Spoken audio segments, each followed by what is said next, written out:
From the cross to the throne, from death into life, he went for his own. All power in earth, all power above is given to him for the flock of his love. Only believe,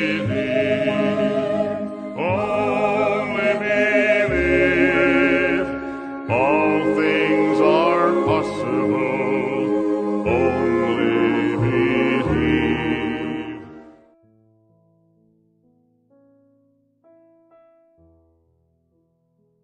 E a graça, a paz e a misericórdia de nosso Senhor Jesus Cristo esteja em cada coração. Deus os abençoe. Nós estamos retornando agora à nossa meditação no capítulo 12 do livro de Êxodo, aonde nós finalizamos o capítulo 12 na nossa última programação. Foi a nossa finalização.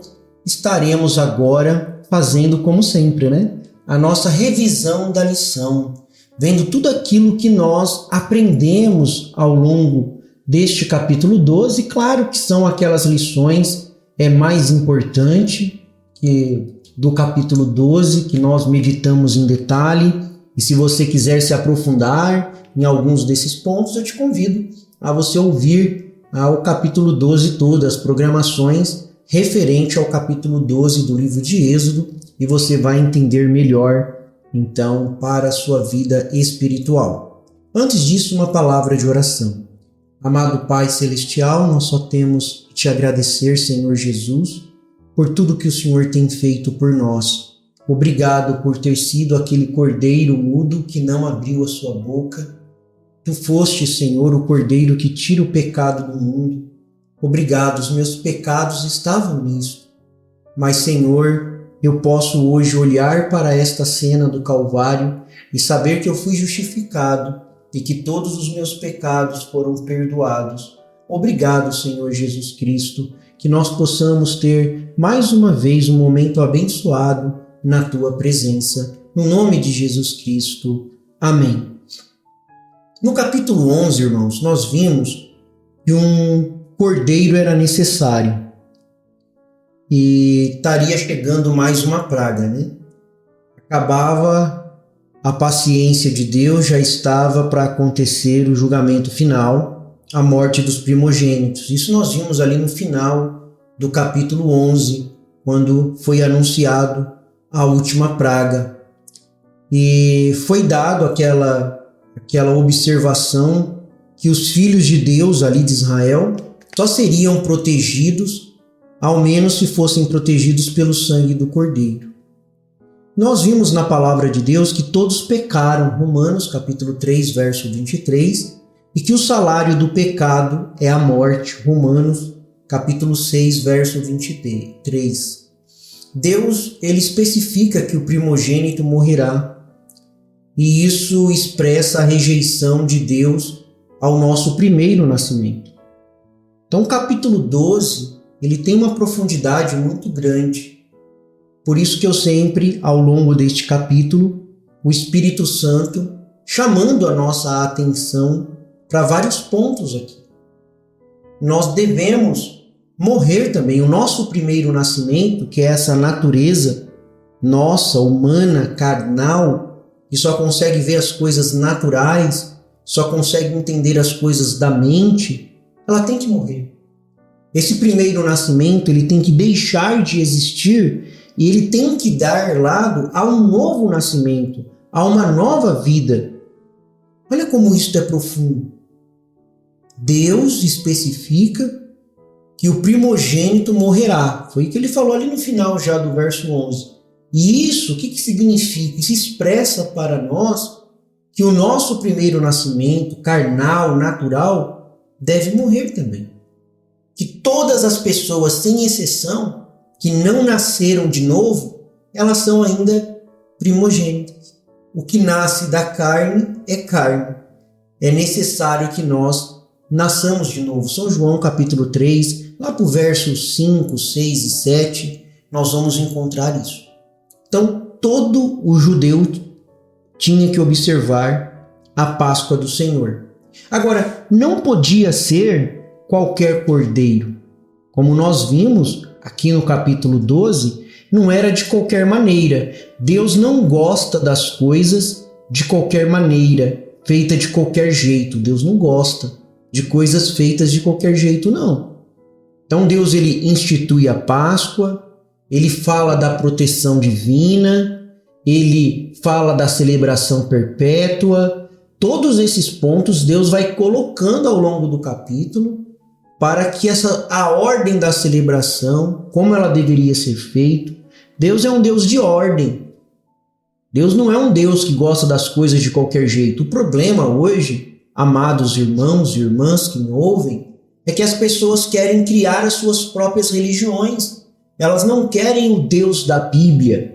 Não, elas querem um Deus particular. Elas querem criar o seu próprio Deus, um Deus à sua própria maneira, um Deus do seu próprio jeito. Isto não funciona e nunca vai funcionar. É por isso que o mundo religioso está nessa degradação que nós podemos ver, porque ele tem se afastado da verdadeira essência da palavra. Nós temos muitos primogênitos da palavra e não nascidos de novo. O que nós precisamos é de homens e mulheres que nasceram de novo e que amam a palavra e que têm um compromisso real com a palavra de Deus. Então a gente viu aqui no capítulo 12 que o cordeiro ele deveria ser escolhido. A morte do cordeiro ele ia trazer um ano novo, um novo início para eles, assim como a morte de Cristo nos traz um novo início, nos traz uma nova vida. Era o início de uma caminhada ali na verdade, né? Então o cordeiro ele tinha que ser escolhido. Depois que ele fosse escolhido, antes de ser morto, ele tinha que ser... Tinham 3 etapas. Então o cordeiro era escolhido. Depois que ele foi escolhido, tinham 3 etapas. Antes de ser morto, ele deveria ser observado. Então ele era separado no 10º dia e depois era morto no 14º para o 15º dia. Era a orientação. Ele tinha que ser imaculado. Então tinha que ser um cordeiro macho. Imaculado significa sem defeito, sem mancha, que também é um retrato perfeito do Cordeiro de Deus sem mácula e sem defeito. Ah, como é maravilhosa a palavra de Deus. E por último, ele tinha que ser testado. Então, as pessoas ali do 10º dia até o 14º dia, elas ficavam vigiando aquele cordeiro para ter a certeza que ele satisfazia as condições. Olha como que isso é profundo. Não é de qualquer jeito, não é de qualquer maneira. Eles ficavam ali observando. Então o cordeiro ele era escolhido. Depois, antes de ser morto, ele ficava ali reservado. Ele tinha que ser imaculado, ele tinha que ser testado. Porque, irmãos, Cristo ele foi testado, ele foi vigiado durante o seu ministério. Lá em São Mateus, capítulo 4, a gente vê isso. A gente vê que Deus ele foi testado. Ele era Cordeiro de Deus que tira o pecado do mundo. Mas ele passou pelos testes, São Mateus capítulo 4, pelas provações desta vida. Ele não tinha pecado, mas carregou os nossos pecados, se fez pecado por nós. Depois o Cordeiro ele tinha que ser morto para poder cumprir aquilo que Moisés tinha determinado. Depois vinha o derramamento de sangue. Eles deveriam marcar a porta das casas deles com o sangue do cordeiro. Eles deveriam também, depois de aplicar o sangue na verga de cima da porta, nos batentes laterais, ninguém podia mais sair da casa. Isso é importante. Eles tinham que seguir exatamente aquilo que foi ordenado por Moisés. E aí está uma outra grande lição desse capítulo 12. Nós devemos fazer aquilo que Deus ordena para nós. É fácil você seguir conforme o curso do mundo, conforme opiniões próprias, Mas não é isso que Deus quer. Deus quer que nós sigamos as orientações que Ele deu. Qual foi a orientação que Ele deu? Observe o que Deus fala para Israel. Matou o cordeiro, não foram cordeiros, foi o cordeiro, pois para Deus há apenas um cordeiro. Sabe qual que é o cordeiro de Deus hoje? Jesus Cristo. Lá quando Abraão foi matar Isaac, foi levar para sacrificar, não matou Isaac, né? Mas Deus pediu aquele sacrifício de fé, que depois Deus mostrou ali para ele que o filho não precisaria ser morto. O que ele falou? Onde está o cordeiro? Cadê, pai? Onde está o cordeiro? E aí a gente vê lá em São João, capítulo 1, verso 29, que João Batista responde onde está o cordeiro. Eis o cordeiro de Deus. E lá em Apocalipse 5,12 diz assim, todos os céus dizem, digno é o cordeiro. Então tudo que nós vimos aqui no capítulo 12 aponta para esse cordeiro perfeito que tira o pecado do mundo, que é o nosso amado e querido Senhor Jesus Cristo. E por último, as orientações de como aquele cordeiro deveria ser comido, como ele deveria ser preparado, como ele deveria ser comido, mais uma vez reforçando para cada um de nós a necessidade de seguir com a orientação de Deus. Não poderia ser negligenciado, tinha que ter ali a parte do asmos, pão sem fermento. Na Bíblia a gente sabe que o fermento ele retrata o pecado. E olha como que é engraçado, fermento, nós vimos isso com bastante profundidade durante o capítulo 12, mas só pegando esse ponto aqui para reforçar, o fermento, irmão, por que ele retrata o pecado? Porque ele trabalha em silêncio, ele corrompe e cresce e só pode ser removido com fogo. Então, ele não podia ser uma massa com fermento. O sangue do cordeiro, ele era o suficiente para salvar da morte. Mas as pessoas devem se alimentar com o cordeiro a fim de se alimentarem para a peregrinação. Então, o sangue nos mantém limpo e a carne do cordeiro nos fortalece para a jornada. Então, o sangue de Jesus Cristo limpa os nossos pecados, não só uma vez, mas nos mantém limpo. Mas você precisa se alimentar também da carne do cordeiro. O que tipifica essa carne do cordeiro? É a palavra. Você precisa se alimentar desta palavra para que você possa ser fortalecido ao longo da jornada. A Santa Ceia aponta para isso.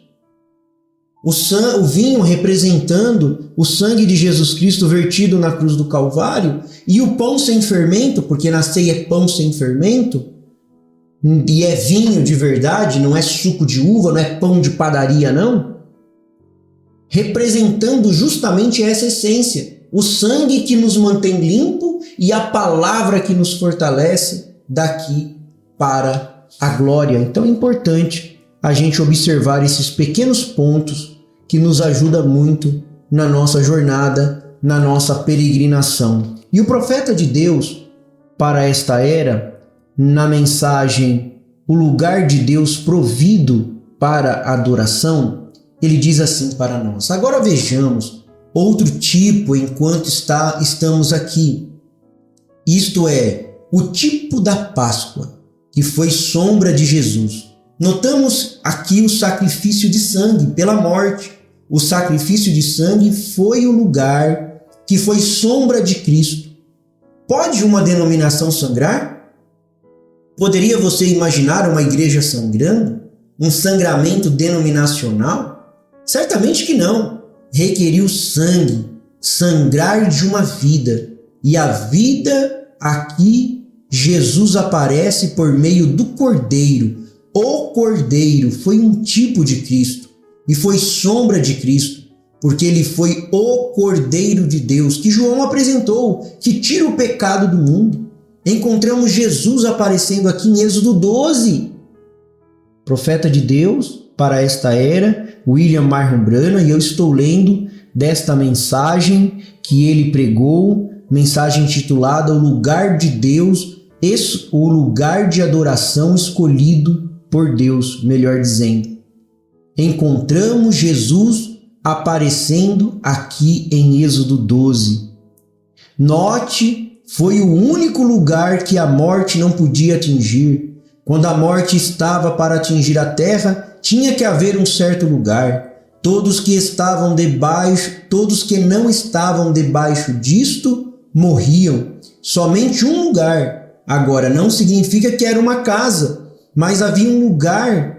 Foi aí onde o cordeiro foi morto, onde o sangue do cordeiro estava. O anjo da morte não podia atingir, porque era o único lugar onde Deus tinha colocado o seu nome. E esse cordeiro foi designado lá no começo, um cordeiro. Note, era o único lugar que ele não podia atingir. E você também está debaixo do sangue? Você tem recebido o nome do Senhor Jesus Cristo no seu batismo? Como em Atos 2,38 diz: arrependei-vos cada um de vós e seja batizado em nome do Senhor Jesus Cristo para perdão dos seus pecados?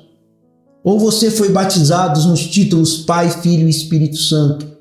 Eu te convido a examinar a Bíblia. Eu te convido nesta hora você examinar com um coração aberto, com um coração rendido, falar: Senhor, eu quero estar consagrado a Ti, eu quero a minha vida consagrada a Ti, eu quero observar todos os Seus mandamentos. Pai, me ajuda, eu quero aprender da Tua sabedoria, sabedoria do alto. Você pode clamar isto nesta hora e você pode receber isto de Deus.